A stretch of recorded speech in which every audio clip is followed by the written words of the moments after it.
नमस्कार दोस्त, मैं मनीष वर्मा, आप सभी का स्वागत है मुस्कुराते हुए। आज इस हमारे चैनल पे बात करने वाले संप्रदायवाद, जाति और आरक्षण, कम्युनलिज्म, कास्ट एंड रिजर्वेशन की जो पूरी पॉलिसी रही है, कैसे आई ये पॉलिसी एंड ये कम्युनलिज्म, ये संप्रदायवाद का मतलब क्या होता है। देखते नहीं, एक ग्रुप के अंदर कोई बात कर रहा होता धर्म की, ओए ये बात मत कर, तू सांप्रदायिकता फैला रहा है यहाँ पे है। जो भी अपने धर्म को दूसरे के धर्म से ज़्यादा समझे, यही एक कंडीशन होती है जब सांप्रदायिकता की राजनीति होनी स्टार्ट हो जाती है और धर्म के बीच में लड़ाई होनी स्टार्ट। और भारत में ये होना लाजमी है। क्यों? क्योंकि दोस्त, भारत के अंदर सभी तरह के लोग रहते हैं, चाहे हिंदू हो या मुस्लिम हो या सिख हो या ईसाई हो, सभी तरह के लोग मिलेंगे यहाँ पे, क्योंकि भारत एक डाइवर्सिटी कंट्री है, ये आपको भूलना नहीं चाहिए। और जो भी डाइवर्सिटी जहाँ पे भी पाया जाता है ना दोस्त, वहाँ पे फूट डालना आसान है। आज हमारे इस समय पॉलिटिकल पार्टीज कर रहे हैं, गुलामी के टाइम अंग्रेज किया करते थे। तो चलिए मेन टॉपिक पे आते हैं। सांप्रदायवाद का अर्थ यानी कि मीनिंग ऑफ कम्युनलिज्म, इसका एक्चुअल में मीनिंग क्या है। देखो, सांप्रदायवाद का मतलब ही होता है ये, जब धर्म एक धर्म दूसरे धर्म से अपने धर्म को ज़्यादा समझे और दूसरे धर्म को नीचा दिखाने की कोशिश करने स्टार्ट कर दे। अब यहाँ से क्या होगा, एक ग्रुप दूसरे ग्रुप के बीच, यानी कि एक कौम दूसरे कौम के बीच झगड़ा फसाद होना स्टार्ट। अब यहीं से ये झगड़ा आगे चल के बहुत बड़े हिंसा में चेंज हो जाता है। आज़ादी से पहले के टाइम में छोटा मोटा मन मुटाव चलता रहा हिंदू और मुस्लिम के बीच में, और अंग्रेजों की फूट डालो राजकोट गणित भी इसमें काफ़ी अपना कंट्रीब्यूशन दिया। और अभी जाके देखा ना हमने गदर मूवी के अंदर क्या असर हुआ है। हिंदू मुस्लिम की लड़ाई पूरी सांप्रदायिकता की जंग में चेंज हो गई, और इस तरह के समय देखा कि नुकसान दोनों का ही हुआ। लेकिन इस तरह की सांप्रदायिकता किसी भी देश के लिए बहुत खतरनाक है। भारत के अंदर इसको अक्सर देखा जाता है। ठीक है, हम बात करते हैं दोस्त संप्रदायवाद मेन फीचर्स क्या हैं। देखो, आज क्या है कि जब भी संप्रदायवाद की बात आती है तो अंधविश्वास की है, किसकी, ऑर्थोडॉक्सी की बात करते हैं हम, यानी कि अंधविश्वास फैला देते हैं हम। उसके धर्म के अंदर ये है, उसके धर्म के अंदर ये, धर्म वो करता है, धर्म ये करता है। पता है, भारत के अंदर मैं सच बता रहा हूँ भाई, 99% जो प्रॉब्लम है ना आज जाति धर्म को लेकर है। जाति पाति, ये करना वो करना, धर्म करना वो करना। अरे यार, विकास की रोजगार की बात करूं है, धर्म से पेट नहीं भरता, लेकिन धर्म है, धर्म हमारा सम्मान है। दोस्त, हमारे बुजुर्गों ने इसी धर्म की रक्षा के लिए अपनी गर्दन तक कटवा दी है, ये सही है। लेकिन आज राजनीति के अंदर जाति को लेकर आना, ये कहाँ की राजनीति होती है, इसी पे बात करेंगे हम। ठीक है, तो नेक्स्ट है हमारा असहिष्णुता, यानी कि दोस्त इंटॉलरेंस। इसका मतलब क्या होता है, आज इंसान के अंदर अपने धर्म के अंदर इतने से भी कोई कुछ बोल देना है तो उसके धर्म के प्रति फुल भड़ास निकाल देगा, ये वो। अब यहाँ पे कोई एक पर्टिकुलर कोई धर्म नहीं है, लेकिन दोस्त भारत में देखा जाए तो हमेशा हिंदू और मुस्लिम तो ही एक दूसरे को टारगेट हमेशा करते रहते हैं, और इसी के वजह से सांप्रदायिकता दंगे होते भी रहती है। अब भाई, जहाँ पे कोई हिस्टोरिकल प्लेस ऐसा हो जहाँ पे हमेशा दंगे होते रहे, जैसे कि अलीगढ़ देख लो भाई, है ना, हैदराबाद, हमेशा कहीं ना हिंदू मुस्लिम दंगे हो ही जाते हैं कभी कभार, है ना। दिल्ली का शाहीन बाग देख लो भाई, दंगे। तो इस तरीके से हम देख सकते हैं कि दंगे ना इस सांप्रदायिकता का जब रूप ले लेती है तो ये हिंसा की उतारू हो जाती है, जो कि हमारे देश की एकता और अखंडता के लिए, यूनिटी के लिए बहुत खतरनाक है हमारे। नेक्स्ट है दुष्प्रचार, ये सबसे बड़ा चीज़ है यार। पता है, किसी भी चीज़ के लिए प्रोपेगेंडा चलाना, अब ये कोई पॉलिटिकल पार्टीज का इसके अंदर हाथ हो सकता है, नो डाउट, और अक्सर देखा भी जाता है। दोस्तों, ऐसे बहुत सारे पॉलिटिकल पार्टीज है इंडिया के अंदर जो मेनली रिलीजन पे बेस्ड है, कास्ट पे बेस्ड है। अब ऐसे पॉलिटिकल पार्टी का काम ही क्या है, अपनी दुकान तो चलाना ही चलाना है, अपनी रोटियां तो सेकना ही है। अब इनकी रोटियां तभी सीखेगी जब धर्म आपस में लड़ेंगे, जब जाति आपस में फूटेगी, फूट डालेंगी, जब आपस में जब लोग लड़ेंगे तो ये राज करेंगे। अंग्रेजों और आज के पॉलिटिकल पार्टीज में क्या डिफरेंस रह गया। चलिए बात करते हैं दोस्तों, संप्रदायवाद का क्या प्रभाव क्या पड़ा। इससे पहले हम दोस्तों ये जानते हैं कि मेन चीज़ हम जो है ना, हमारा मेन आज़ादी का टाइम का दोस्तों जो हमारा कंडीशन रहा, मतलब कि अपने आंखों से जिन्होंने हम देखा होगा यार, वो मतलब कि रेल की घटनाएं जो गदर मूवी में देखी हमने यार, किस तरीके से रही। उसी देश में हम सदियों से रहते चले आ रहे थे, हमें अपनत्व की भावना, अपनापन था। लेकिन किस तरीके से इस धर्म की राजनीति ने लोगों को फूट डाल दिया है, और हमारे आसपास दोस्त जिस तरीके से हम सब लोग मिल के रहते, फूट डल गई और दो देश बन गए। भारत तो है ही है, पाकिस्तान और बन गया, पाकिस्तान टूट के बांग्लादेश और बन गया। दोस्त, इस तरीके से हम कह सकते हैं कि सांप्रदायिकता जब भी फूटती है तो समाज के अन्य जगह पे भी प्रभाव डालती है। दोस्त, ये कभी मत भूलना भाई। ठीक है, चलिए हम बात करते हैं सांप्रदायिकता। हिंसा जो है, वॉयलेंस जो है, इस समय समय पे कहीं पे भी हो सकती है। ठीक है। अब मैंने आपको बता ही दिया यार कि सांप्रदायिकता का जो मेन रीजन है वो क्या है, अपने धर्म को दूसरे के धर्म से ज़्यादा आंकना। चलिए दोस्तों बात करते हैं कि सांप्रदायिकता हिंसा की, यानी कि भारत के अंदर ये कैसा हुआ है। चलिए पहले हम आते हैं भारत के आज़ादी के पहले के टाइम में, जब हम बात करते हैं डिवाइड एंड रूल की पॉलिसी। अब इस डिवाइड एंड रूल की पॉलिसी से अंग्रेजों ने भारत के अंदर फूट डालो और राज करो की नीति अपनाई, जिसके अंदर हिंदुओं को मुस्लिमों के अगेंस्ट में और मुस्लिमों को हिंदुओं के अगेंस्ट में भड़काना स्टार्ट कर दिया। चाहे 1909 का एक्ट पास करके 1909 के बाद दोस्तों 1919 का एक्ट देख लो है, और इससे पहले 1857 में तो हमने देख लिया भाई किस तरीके से उन्होंने चर्बी वाले कारतूस की अपनी घटना सुनी है, हमारे पढ़ा अपने इतिहास में। तो इस तरीके से अंग्रेजों की ये पॉलिसी रहे और अंग्रेजों की इस पॉलिसी का फायदा और पॉलिटिकल पार्टीज ने स्टार्ट कर दिया उठाना। ठीक है, चलिए अब बात करते हैं तो भारत के अंदर अलग अलग तरीके के लोग बटे हुए हैं, है ना। इसी वजह से मेन आज़ादी के बाद भी हम देखें यहाँ पे तो भारत में अलग अलग वर्ग के लोग हैं, अलग अलग कम्युनिटी। अब ये जो कम्युनिटी दोस्त लोग हैं ये पैसे वाले लोग हैं, अमीर लोग हैं, जिनको अभिजात कहते हैं हम, अभिजात वर्ग, पैसे वाले लोग। अब ये क्या करते हैं भाई, इनके वजह से एक तो अमीर लोग हैं ये पहले से, लेकिन समाज में कुछ आर्थिक रूप से बैकवर्ड भी लोग हैं, गरीब भी लोग हैं। अब इन गरीबों के अपनी एक अलग कम्युनिटी है, अपनी एक अलग समुदाय है, इसलिए अब इन गरीबों को ये लगता है कि ये जो है ना अमीर लोग ये जब है ये क्या है, ये हमारा शोषण करते हैं, इसलिए ये गरीब लोग अपना जो विश्वास है दोस्त ये खो देते हैं और अपने आप को अनसिक्योर क्या करते हैं, असुरक्षित महसूस करते हैं, जिसके वजह से एक ही कम्युनिटी के लोग हिंसा पे उतारू हो जाते हैं। अब इकोनॉमिक कंडीशन को किस तरीके से धर्म के साथ जोड़ा जाए ये पॉलिटिकल पार्टीज काम करती है ना। अब मान लो कि किस तरीके से किसी भी चीज़ को, मान लो मसला कोई सा भी हो, लेकिन किसी भी तरीके से उस मसले को हिंदू मुस्लिम करना है ताकि ये आपस में लड़ते रहे और देश के हम नेता बनकर मजे लेते रहे। आज के कंडीशन में दोस्त सच बता रहा हूँ यही हो रहा है, जिसके वजह से अगर मैं आपको एक सिंपल बताऊं 1992 का देख लो भाई, 6 दिसंबर का दिन था, बाबरी मस्जिद में गिरी घटना, इसने भी एक सांप्रदायिकता का रूप ले लिया, हुआ घटना ये। तो इस तरीके से यही घटना क्या होता है, हिंदुओं के अंदर मुसलमानों के प्रति और मुसलमानों के अंदर हिंदुओं के प्रति घृणा की भावना पैदा कर देती है, और अक्सर ये भारत के अंदर देखा भी गया है। लेकिन दोस्त हम सब एक हैं, भारत हमारा है, हम सब इंडिया के वासी हैं, और इस तरह के दोस्त हम कह सकते हैं जब हम भारतीय हैं तो भारतीय धर्म है हमारा, हमारा धर्म भारत है। जबकि दोस्तों होना ये चाहिए कि हमारा धर्म मानवता से होना चाहिए, मानवता हमारा धर्म है, मानव मात्र ही सेवा हमारा एक धर्म है ना। चलिए अब तो इस प्रकार ये सारी पॉइंट रहे हमारे हिंसा की बात, कि किस तरीके से हिंसा होती है, ये आपको मैंने एक कंसेप्ट समझाने की यहाँ पे कोशिश करी है। अब बात करते हैं भारतीय समाज में जाति की भूमिका, यानी कि role of caste in Indian society. देखो भारत के अंदर तरह तरह की जातियाँ रहती है, अनेक तरह की जातियाँ हैं। देखिए भाई अलग अलग धर्म के लोग, अलग तरह की जातियों के लोग। अब जाति अलग है तो लैंग्वेज भी अलग, भाषा अलग, क्योंकि डाइवर्सिटी है यहाँ पे। इसलिए जब हम बात करते हैं कि जाति की भूमिका क्या है, चलिए हम बात करते हैं फिर role of caste in politics. ठीक है, देखिए सबसे पहले यार आज़ादी के पहले भी यार जैसे कि दलित भाई बहन जो हमारे हैं उनको काफ़ी संघर्ष करना पड़ा। जिनमें हमारे अम्बेडकर जी देख लो भाई, है उनको क्लास के अंदर तक बैठने नहीं दिया जाता था, क्लास के बाहर बैठे भी करते थे। बोले कि अम्बेडकर जी की एक बात थी ना यार, अगर अपने वर्ग को हमें उठाना है ना, है दलित होने का जो धब्बा हमारे सर पे लगा हुआ है ये है, हमें इसको अगर मतलब जड़ से उखाड़ फेंकना है तो हमें एजुकेशन लेना पड़ेगा। और देख लो भाई वही इंसान जो स्कूल के बाहर बैठा करता था हमारा संविधान बनाकर बैठा पड़ा है। अब हम बात करते हैं यार कि इन्हीं दलितों को आज वोट बैंक के अनुसार ढाल दिया गया, हुआ ना यही। तो कहीं ना कहीं राजनीति के अंदर जाति को लेकर जबरदस्ती लेकर आया गया ताकि वोट बैंक बनकर आ जाए। इसी के बाद दोस्तों बात करते हैं भारत के अंदर और जैसे डिस्क्रिमिनेशन के जाति के बेस पे कैसे रहा है ये स्टार्टिंग से ही। तो दोस्तों वो है वर्ण व्यवस्था, वर्ण सिस्टम।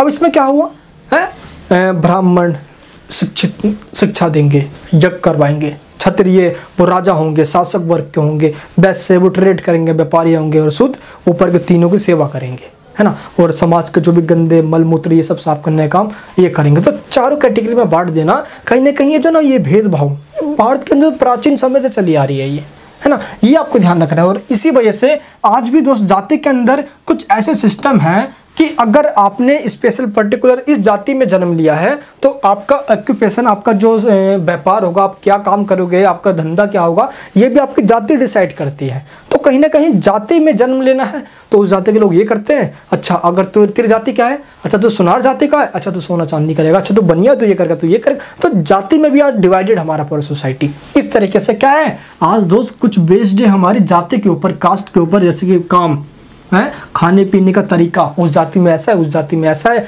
तो खाने पीने का तरीका, सर्वाइव करने का पूरा जो सिस्टम है ये भी पूरा चेंज। एंड सबसे बड़ी दोस्त विवाह का सिस्टम, शादी का, मैरिज का जो सिस्टम है ये भी अपनी जाति में सब अलग अलग तरीके से करते हैं। तो इस तरह देखा जाए तो ये जो पूरी जाति है ना, ये लोगों के अंदर नस नस में समा चुकी है, उस जाति में ऐसा, इस जाति में ऐसा। ये जो जाति है यही मेन रीजन है भारत के अंदर है लोगों की आज एक पूरी कम्युनिटी की पूरी पहचान बनी पड़ी है। लेकिन यही जाति अंदर से लोगों को खोखला करते जा रहा है, क्योंकि जाति धर्म कहीं ना कहीं मतभेद का कारण बन जाती है और इसी मतभेद के कारण हमारे देश का विकास रुक जाता है। अब मैं ये बिल्कुल नहीं कहूँगा कि जाति के अंदर हम पूरी जाति खत्म कर दें, अब ये तो ऐसा हो नहीं सकता भाई, है ना, लेकिन हमें इन मुद्दों से ऊपर उठना चाहिए। हाँ अब ऐसा हुआ भी है, अब दोस्त हम सब आपको पता है कि जैसे अवेयरनेस आया, एजुकेशन बहुत तेज़ी से बढ़ता जा रहा है, तो अब ये हुआ है कि लोग अब जाति धर्म से ऊपर उठकर अब रोजगार विकास की बात करते हैं, साइंस की बात करते हैं। लेकिन फिर भी अभी भी ऐसे कुछ पाखंड लोग हैं जिन्होंने दोस्तों जाति धर्म, हिंदू धर्म, मुस्लिम करके लड़वा रखा है, ये आपको ध्यान रखना है, ठीक है।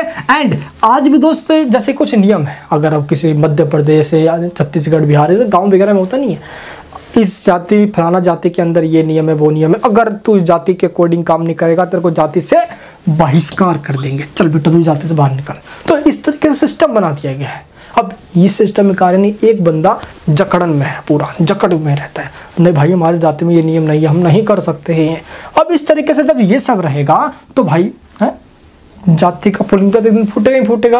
और एक बात दोस्त ये भी है कि समय समय पर ऐसे लोगों को, कुछ जातियों को भी सरकार ने भी इग्नोर किया है। क्या है, हमारी गवर्नमेंट ने भी कुछ जातियों को भी दोस्तों इग्नोर किया है और ये काफ़ी मतलब बैकवर्ड भी रहे हैं। अब यही रहा कि समय आते आते जिनको इग्नोर किया गया अब उनको भाई है आगे लाने के लिए, जो पिछड़े हैं उनको आगे लेकर आओ, जिसके अंदर SC ST और OBC की बात की गई। पहले OBC नहीं था, ST SC को रिजर्वेशन देने की पॉलिसी इंप्लीमेंट की गई है ना दोस्तों। इस तरीके से ये आपको ध्यान रखना है। चलिए इस प्रकार भाई भारतीय समाज यानी कि role of caste in Indian society, ये हमने दोस्तों अभी देखा कि किस तरीके से जाति बाती में पूरा मतलब जकड़ा है हमारा पूरा सोसाइटी। जाति भी वेस्ट, आपका occupation, marriage life, marriage system बहिष्कार कर देंगे, नियम अपनाना पड़ेगा, ये सब पूरा हमारा सोसाइटी है। लेकिन दोस्त जब हम बात करते हैं कि राजनीति में ही जाति चली गई है तो इस कंडीशन में क्या होता है, ये देखिए ये नेता है ना, अब यहाँ पे कुछ लोग हैं, अब इनको ये आरक्षण का लालच देकर इनका वोट कैसे ले लेता है ये देखिए। यानी कि अब कैंडिडेट को टिकट भी उसका जाति देख के दिया जाता है कि वहाँ पे पॉपुलेशन कितनी ज़्यादा है उस जाति की, ताकि वो बंदा जीत जाए।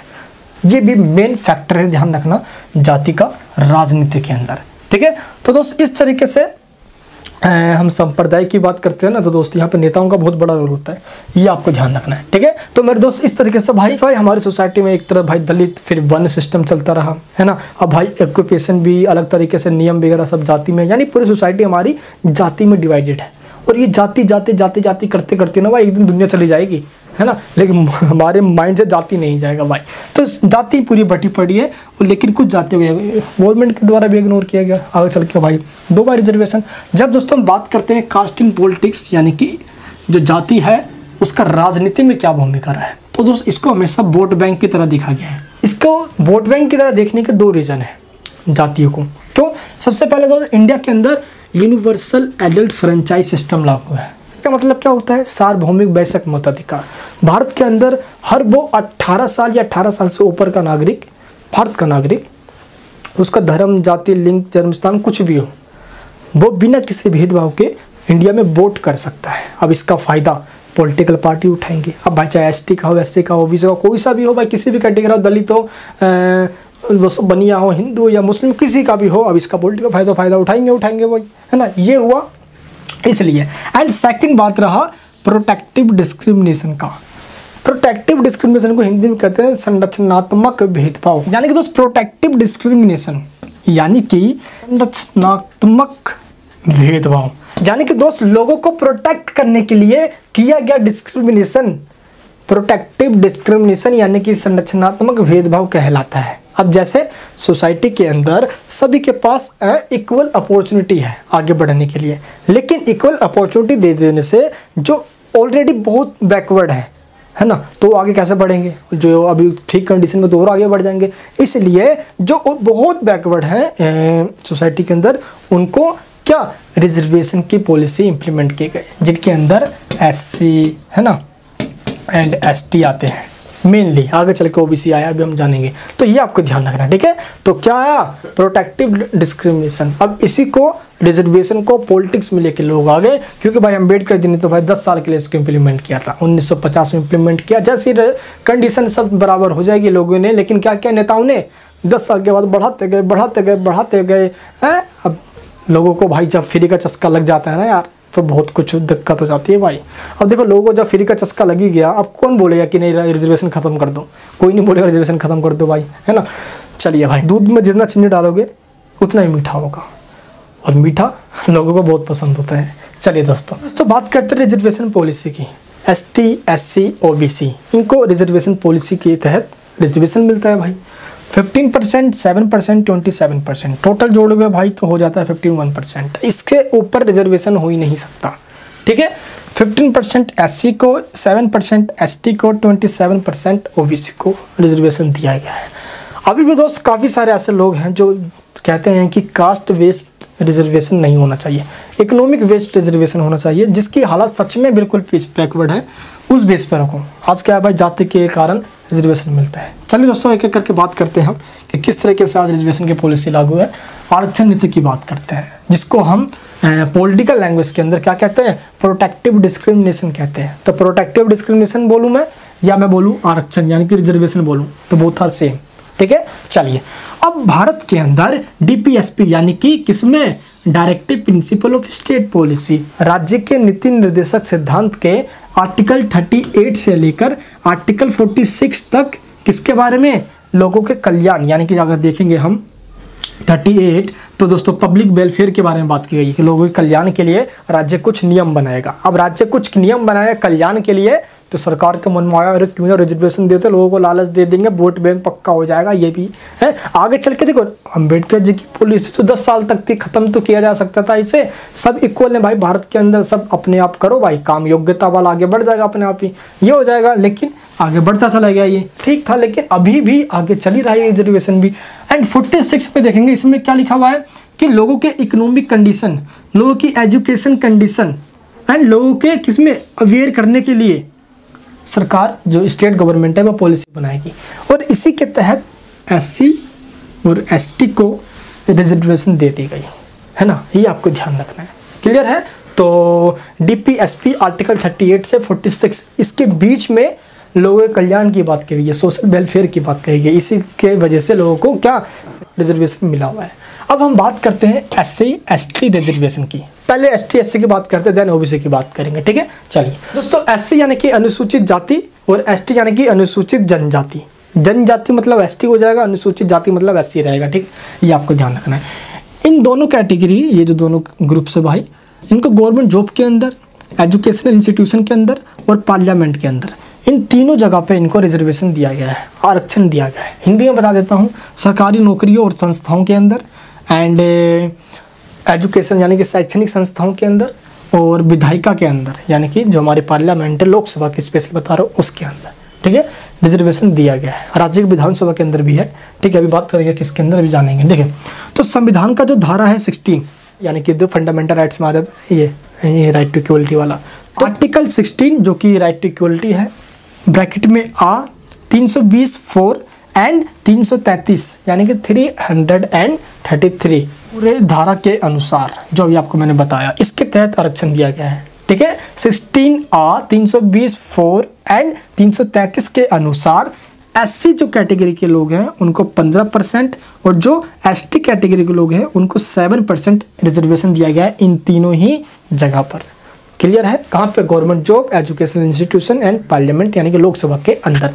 अब आप ये बोलोगे कि एसटी को ज़्यादा मिला है लेकिन यहाँ पे 7% है। याद रहे ये संख्या, ये परसेंटेज जितनी कम होगी है ना, उतना रिजर्वेशन ज़्यादा होगा।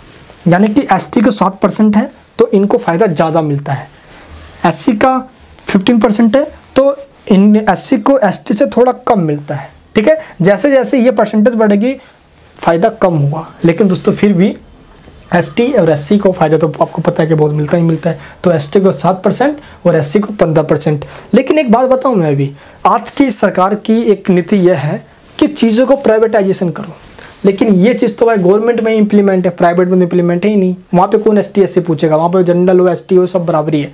लेकिन गवर्नमेंट क्या कर रही है, गवर्नमेंट चीज़ों को प्राइवेट कर रही है। अब ये रिजर्वेशन जो है ये धरे के धरे रह जाएंगे, क्योंकि गवर्नमेंट चीज़ों को अब एसएससी के एग्जाम जो अब देते ना रिजल्ट देते, ना ये नहीं देते ना वो नहीं देते, बंदा यूँ बंदा परेशान हो जाता है। तो भाई ये रिजर्वेशन की पॉलिसी सरकार डायरेक्ट ख़त्म नहीं करेगी, वो क्या करेगी, गवर्नमेंट जो भी खत्म कर देगी। लाओ भाई ले लो रिजर्वेशन का फ़ायदा, समझ गए हैं आप। तेज चल रहे थे, गवर्नमेंट तेज नहीं है क्या भाई, ध्यान रखना, गवर्नमेंट बहुत तेज चल रही है। ठीक है, चलिए दोस्तों अब बात करते हैं हम ओबीसी कैटेगरी की। देखो ओबीसी जो है ये देखो, जब संविधान लागू हुआ था तो इस समय ओबीसी कैटेगरी कोई भी नहीं हुआ करती थी, है ना। लेकिन दोस्तों आगे चलकर है ना, तमिलनाडु हो गया, है ना, आंध्र प्रदेश हो गया, गुजरात हो गया, बिहार हो गया, इन सभी राज्यों ने है ना क्या किया, गवर्नमेंट जॉब के अंदर यानी कि सरकारी नौकरियों के अंदर अपने जो ओबीसी अन्य बैकवर्ड जो लोग हैं, यानी कि दोस्तों जो अन्य पिछड़े वर्ग के लोग हैं, उनको रिजर्वेशन दे दिया।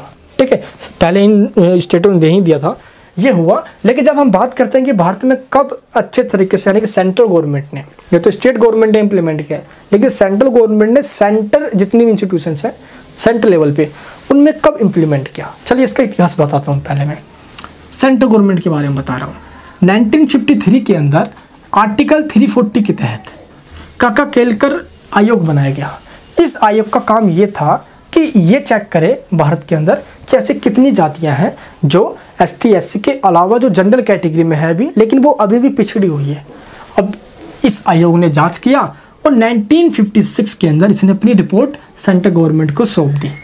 अब सेंट्रल गवर्नमेंट ने इसकी रिपोर्ट को चेक ही नहीं किया, और चेक नहीं किया तो भाई इसने जो बताया वो आगे चल कुछ हुआ ही नहीं, यानी कि यहाँ तक तो भाई मामला साफ हुआ ही नहीं, ओबीसी को मिला ही नहीं।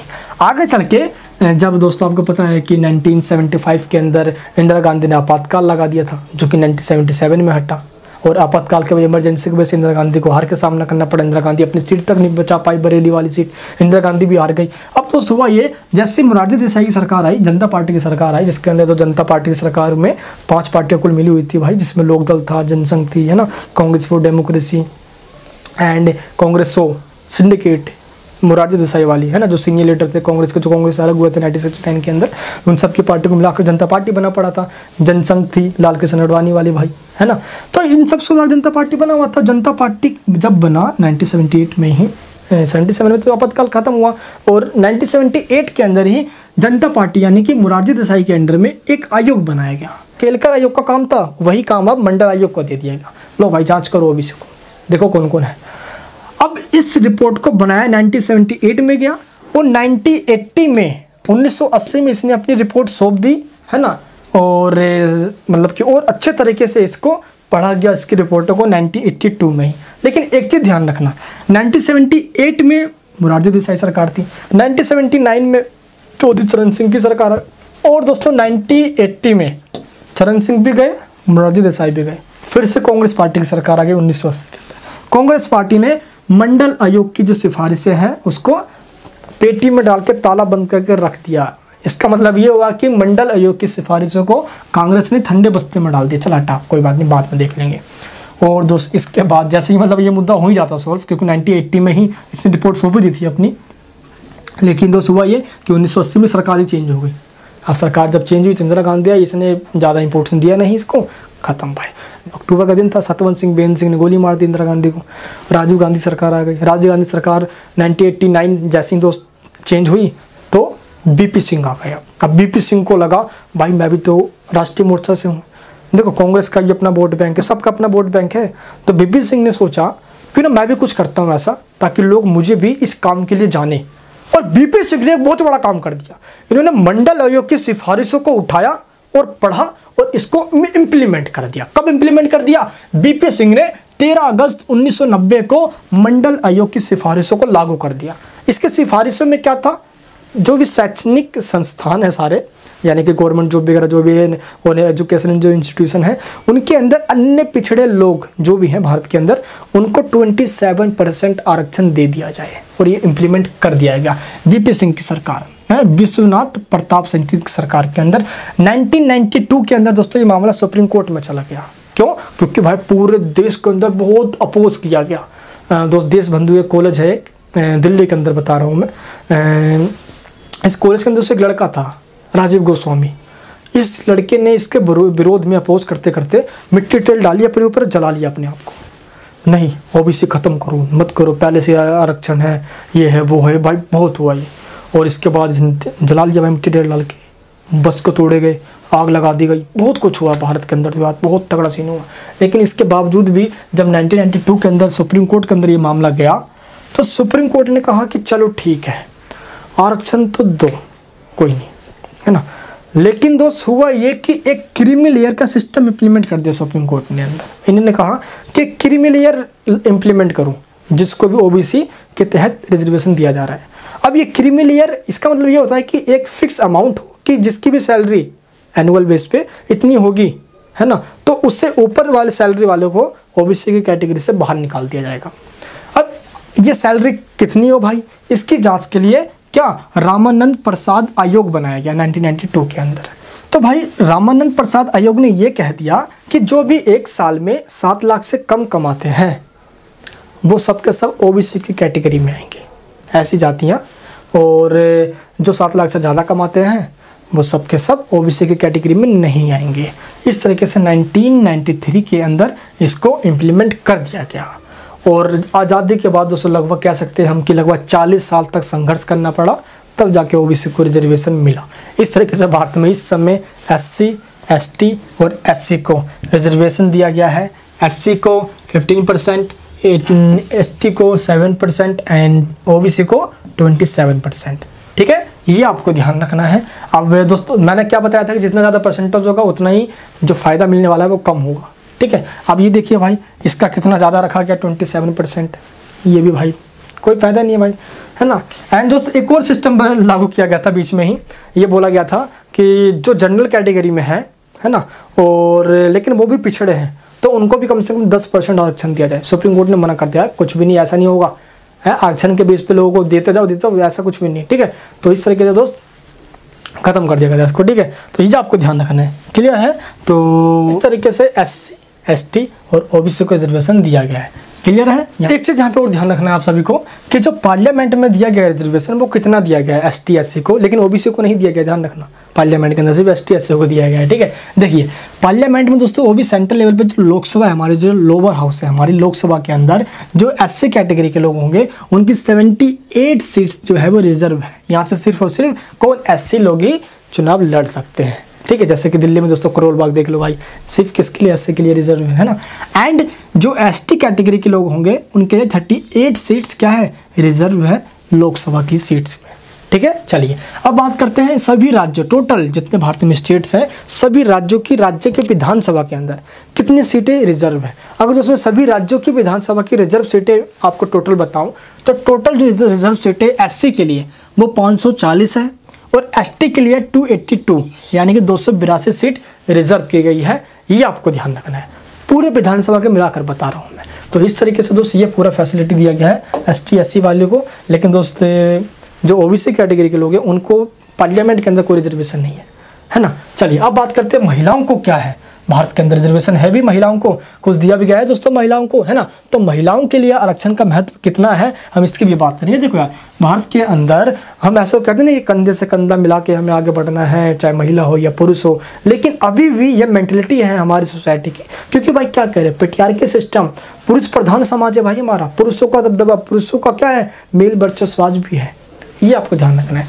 तो देखो लोकसभा और राज्यसभा के अंदर महिलाओं को रिजर्वेशन देना चाहिए ताकि पॉलिटिक्स के अंदर पॉलिटिकल रूप से सभी महिलाएं स्ट्रॉन्ग हो सके, वुमेन्स की प्रॉब्लम को अच्छे से समझ सकती है ना। इसलिए सीटों को रिजर्व करना चाहिए। लेकिन दुख की बात यह है कि आज तक लोकसभा राज्यसभा में ये जो बिल है दोस्तों ये पास ही नहीं हो पाया है। महिलाओं को ये देना बहुत ज़रूरी है। तो इम्पोर्टेंस है महिलाओं के लिए भाई। ये एक आधा वर्ग महिला है हमारे देश के अंदर जो कि सभी महिलाओं को रिप्रेजेंट बहुत अच्छे से कर सकती है, महिलाओं की प्रॉब्लम को अच्छे से समझ सकती है। लेकिन दुख की बात यह है कि आज ये पुरुष प्रधान समाज है हमारा, पेट्रियार्की सिस्टम आज भी चल रहा है, तो हम क्या कर सकते हैं यार, है ना। एंड महिलाओं दोस्तों इसके लिए लड़ी रही है। फेमिनिस्ट देख लो यार, सभी फेमिनिज्म क्या करते हैं, यही तो बात उठाते हैं कि पुरुषों के समान अधिकार दो महिलाओं को। एंड और देखिए हम, हाँ, जो भी पंचायती राज व्यवस्था है उसके अंदर दोस्तों 1/3 सीटें महिलाओं के लिए रिजर्व है, 1/3 सीटें रिजर्व महिलाओं के लिए। लेकिन वहाँ से शुरुआत तो किया गया, लेकिन आज चाहिए ये कि पॉलिटिकल रूप से महिलाओं को, वुमेन्स को स्ट्रॉन्ग होना पड़ेगा ताकि अपनी बात को आगे रख सके।